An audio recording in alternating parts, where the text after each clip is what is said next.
Dachamiz Ozarbayjon investorlari bilan hamkorlikda mustahkam materiallardan qurib bitkazilgan.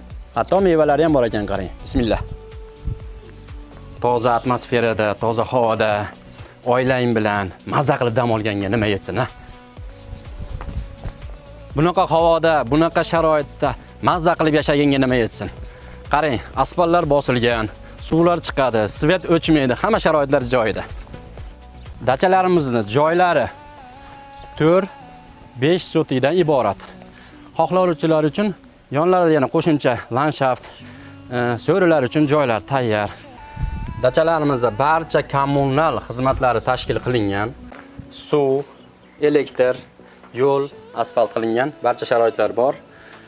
Dachalarimiz endi asosiy joyga keldi. Xo'p, sotiga 4-5 sotidan iborat. Bunday dachalarimizdan 10 ta mujassam, gasindan ro'yxatdan o'tgan, barcha davlat hujjatlari, kadastr hujjatlari barchalari qilingan. Qarang, asfaltlarni to'shab, asfaltni to'shashdan oldin